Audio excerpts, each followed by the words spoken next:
Hello, in this video I'm gonna show you how to check battery temperature on Redmi 14R. To check the battery temperature, go to Play Store, then go to Search and search for Ampere.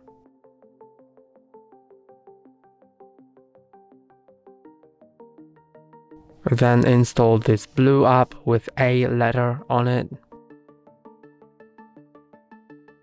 And then click on Open. Now you need to click on Consent and OK.